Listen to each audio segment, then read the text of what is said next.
actually happens. So I believe it's going to happen. I know you don't. So basically, technological singularity and artificial intelligence, will we notice when it's happening, and is it possibly happening right now? So first I need to ask, are you aware of your surroundings? Are you aware that population is growing? Are you aware of social dimensions, economic dimensions, who the President of America is, if climate change is actually a thing or not? So I found a source, and it actually shows like a prediction for when technological singularity does happen. So as you can see here, population is not as much as in less developed countries, and that could be because AI will be surpassing us. So social media and smart technologies. So the first thing we do is we usually check our phone, and then the last thing we do is check our phone before we go to bed.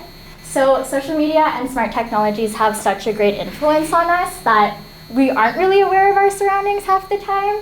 And Ray Kurzweil actually predicts that when singularity occurs, we will no longer need to be connected by the involvement of AI, because social media and smart technologies have already disconnected us, like how we mentioned in class, how we could be sitting at the dinner table and texting people without actually enjoying dinner.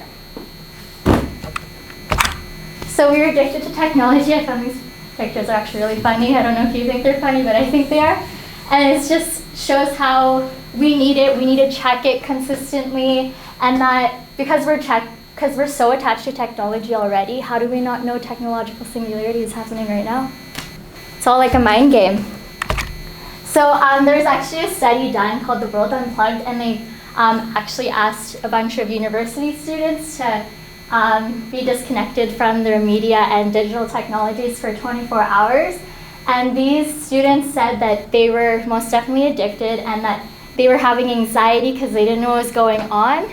So because they were so attached to their phones, they were getting anxiety over it, and they actually did do like a world study on it too, and that we are addicted to technology, and we don't really see it as an accessory. It's actually a part of us now. And that for all we know, when technological singularity does happen, we won't even notice. And so the study really wanted to let us know that we need to view the world in person instead of seeing it on a screen. So yeah, we're always distracted by technology. Like, for example, in class, like we'll have our like MacBooks, and we'll be actually looking up at other stuff and actually listening in class. Like, I am guilty for liking Instagram pictures while the teacher has been teaching. And so technology, like such as computers, I think paper companies have been losing money over it because we don't really print stuff anymore because it's all online. But there actually was a study. It's called The Comparison of Science, Technology, Society Approach, and Textbook Orientation Instruction on Students' Abilities to Apply Science Concepts. And they actually found that with the use of technology, students were actually more engaged and to participate with the assistance of technology. And there was still teacher instruction, but they still found that it was better than a textbook approach. So why hasn't AI not fully evolved yet? It's because we still need a better understanding of the brain, because the brain is so multi-complex with neurons and circuits that link to learning. So our learning versus AI's learning would be different for now. But they have found that AI and neuroscience is converging. So we'll get more insight on the brain with AI. So how might technological singularity seem normal one day? So Jean Piaget, I don't really know how to say his last name, but the theory of cognitive development, so like there's stages through when you're young, and so what you learn concretely and what you reciprocate back really influences how you learn things. So what if neural connections that create development at a young age might make AI seem normal to them? For example, like introducing an artificial caregiver and replacing a human one. Will they be able to recognize that a human caregiver is able to give more like care and touch versus an artificial caregiver if they're at a young age and their brain is still developing, that it might seem normal to them? An example of this would be like toddlers and iPads. Like basically an iPad now to kids, because they're growing up with it. It's a toy to them. It's like a teddy bear. They bring it everywhere with them. So like they've been coping with technology, and so have we. Like washing machines have existed since we were born, and we use that instead of hand washing, which is an example of how technological singularity is in process right now, because people don't hand wash clothing anymore, and there used to be jobs for people to wash laundry. So technology has made our lives easier. So it files our personal information, our documents. There's programs, websites to find, save, and receive data. And then, like what I said earlier, there's washing machines and dishwashers that help us. So things have been more cheaper because of this, but and we require less work. So this is my example of how technological singularity is in action. We used to do this, but now we just have this. Washer and dryer. But who here still hand washes? Probably no one. You do? Reasonable, sorry. Sorry. My washing machine broke. Yeah. Okay, so a reason why I think what's so funny? Okay, anyways, a reason why I think artificial intelligence will surpass us is because look at all these stupid people on the internet. How can I get rid of my pinky toe? What would happen if I drilled a hole through the earth and jumped in it? Is it possible for tattoos to get passed on genetically from parent to child? So, like, if we don't think AI will surpass us, these people, it will for sure surpass these people asking these questions. Okay, so there's human enhancement. So we are influenced by social media and technology to want to look like this. Like, this is the evolution of Kim Kardashian's butt. And how it just keeps getting bigger. It's bigger than my head. But yeah, but the awesome thing about human enhancement is that it can help save us, like such as organ transplantation.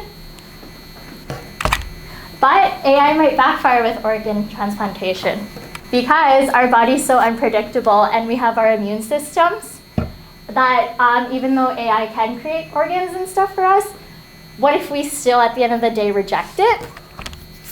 So yeah, we have our T cells and B cells and endothelial cells, NK cells, macrophages, polymorphonuclear cells, and these all contribute to transplant rejection. And so in the absence of pre-performed anti-donor antibody cells and tissues, they're mainly rejected by our acute cellular rejection mechanisms. So I found that there were 3 types of rejections. There's hyperacute, which is caused by the presence of anti-donor antibodies that exist in the recipient before transplantation. This occurs in vascular grafts and shows up in the first few minutes of transplantation, known to be caused by vessel thrombosis leading to graft necrosis. And then there's acute rejection. There's actually 2 immune responses. They act alone or together. There's one T cell dependent process that corresponds to acute cellular rejection. And then there's B cell dependent process that generates the acute humoral rejection. And then we also have chronic rejection, and this can happen by either humoral or cellular mechanisms linked to memory or plasma cells and antibodies. And rejection is known where there is presence of tertiary lymphoid organs in the graft. So how can we prevent organ transplant failure today? So with hyperacute, we can check the ABO compatibility and remove the presence of anti-donor human leukocyte antigen antibodies by cross-matching techniques between donor graft cells and recipient sera. Acute is really unpredictable to prevent, but they usually eliminating recipient dendritic cells because it reduces proliferation and survival of graft infiltrating T cells. Chronic, we actually just need more understanding on it. So we could use approaches such as DNA chips or protein chips to really fully understand chronic rejection and the factors involved. So yeah, AI can help develop ways to surpass organ transplant rejection, but it really at the end of the day, it depends on our body. So things that AI needs in order to evolve, better logarithms, abundant data, stronger computational power, deep neural network, as he mentioned in his PowerPoint, need more applications such as automatic speech recognition, natural language processing, image processing, recommendation systems. Human enhancement needs to use adaptive intelligent agents and DNN. AI also needs to enhance capabilities by behavior and cognitive process. So AI would need like an artificial general intelligence to be able to be like humans. And two characteristics that humans have is common sense and creativity, and this is one of the things that AI would really need. So there kind of is evidence that AI is currently happening. There's search engine bots that automatically index web pages, so such as Wikipedia. It's managed by bots to prevent repetitive information and time-consuming tasks, so people don't really need to flag that something is already on there, and Google has all the answers. There was actually a study done on massively multiplayer online games, and it found that they mimicked humans and their behavior. So it's kind of in the process right now, and these bots demonstrated skills that humans would have in automatic play. These bots had more achievements using fewer resources, and they're basically cheaters because these humans use them to boost productivity with game automation. These bots are considered a form of AI because they try to seek past as humans, avoiding detection from monitoring software by game companies. So advantages and disadvantages of AI. Advantages would help with learning, help us get to know the brain better, help us with decisions, because we're either getting more intelligent or stupid. If AI influences the structure of society, a lot of problems can be diminished. AI might have the ability to log in cures and diseases by information that is stored. Can also help resolve social and economic, environmental, technological, and political issues. And then disadvantages of AI we'd lose authenticity of ourselves. We'd no longer have a purpose. We'd be lazy. Large increase in unemployment, and human enhancement taken too far, and it can also turn on us. So this is my conclusion. My takeaways is be aware that it might be happening right now because we're so distracted by our technology and our society and how our generation works today. Understand that it could be a good thing for us because it can help us with like medical discoveries. And most importantly, know who you are and that you don't need human enhancement if it's not needed. And I also, for fun, this is my ideal robot caregiver, is to feed me, tell me I'm pretty, cook for me, and carry me around. Thank you for listening. I'm actually kidding about this too.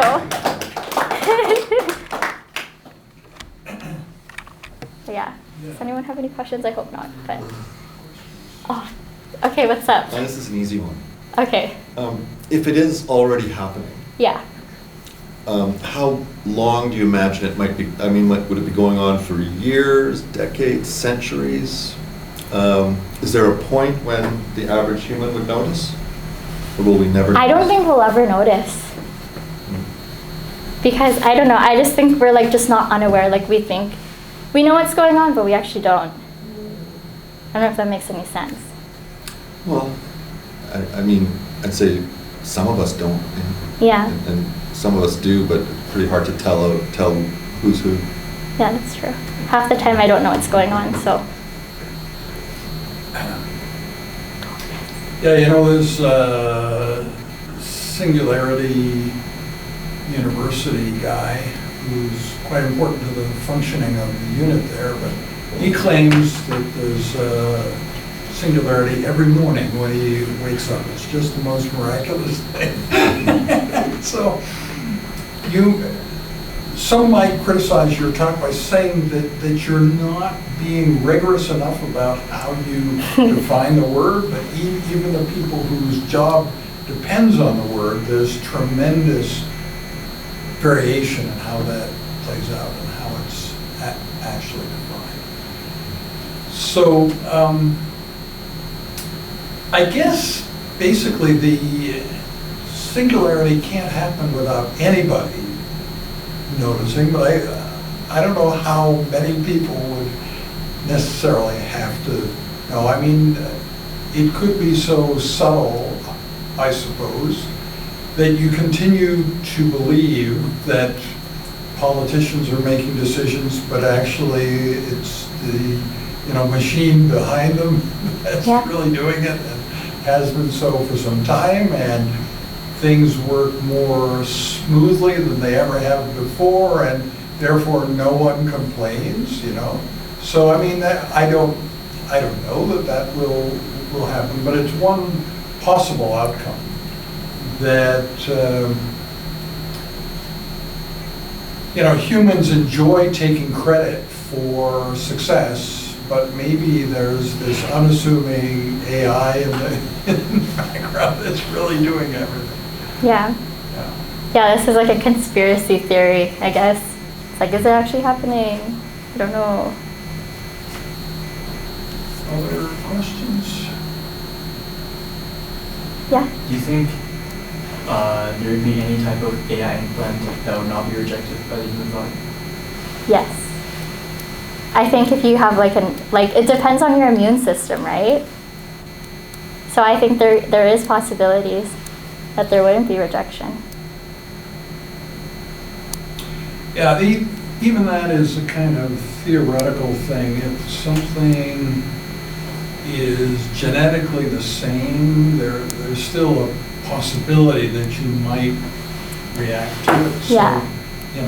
that it's not just as simple as, in one situation, rejection is the big problem, and then in another, it's just not a problem at all. I think we're really not sure of that yet.